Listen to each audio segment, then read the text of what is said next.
अल्लाहु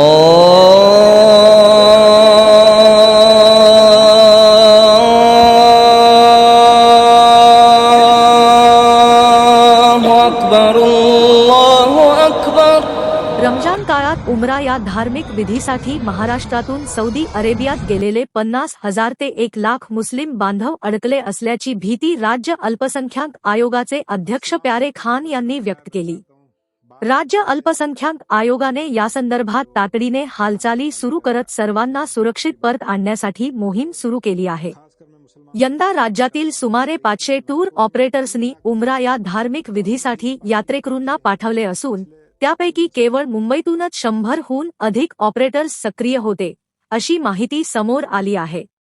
रमजानच्या पार्श्वभूमीवर उमरा या धार्मिक विधीसाठी मक्कामदीना येथे गेलेल्या महाराष्ट्रातील मुस्लिम बांधवांची संख्या 50,000 ते 1,00,000च्या दरम्यान असू शकते, अशी भीती व्यक्त करण्यात आली आहे। राज्य अल्पसंख्याक आयोगाचे अध्यक्ष प्यारे खान यांनी सांगितले की यंदा राज्यातील 500हून अधिक टूर ऑपरेटर्समार्फत मुस्लिम बांधव उमरासाठी सौदी अरेबिया येथे गेले आहेत। त्यामुळे सौदीमध्ये सध्या 50,000पेक्षा अधिक महाराष्ट्रातील मुस्लिम उपस्थित असण्याची शक्यता आहे। हज यात्रेसाठी जाणाऱ्या यात्रेकरूंची नोंद सरकारकडे अधिकृतपणे होते, मात्र उमरासाठी जाणाऱ्यांची कोणतीही केंद्रीकृत नोंदणी नसते। बहुतांश यात्रेकरू खासगी टूर ट्रॅव्हल्स ऑपरेटर्सच्या माध्यमातून प्रवास करतात।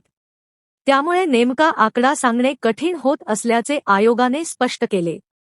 सध्याच्या युद्धजन्य परिस्थितीच्या पार्श्वभूमीवर सौदी अरेबियात अडकलेल्या महाराष्ट्रातील मुस्लिम बांधवांची संख्या स्पष्ट करण्यासाठी सर्व टूर ऑपरेटर्सशी संपर्क साधण्याची प्रक्रिया सुरू करण्यात आली आहे। सोमवारपर्यंत नेमकी संख्या स्पष्ट होईल, असे प्यारे खान यांनी सांगितले।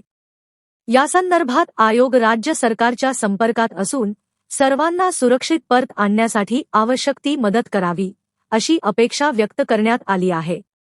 तसेच या प्रकरणी मुख्यमंत्री देवेंद्र फडणवीस यांच्याशीही संपर्क साधण्यात येणार असल्याचे त्यांनी सांगितले। ब्युरो रिपोर्ट जम न्यूज इंडिया। मैं तो नहीं हूँ, आप है, तो क्या आप में इतनी हिम्मत नहीं कि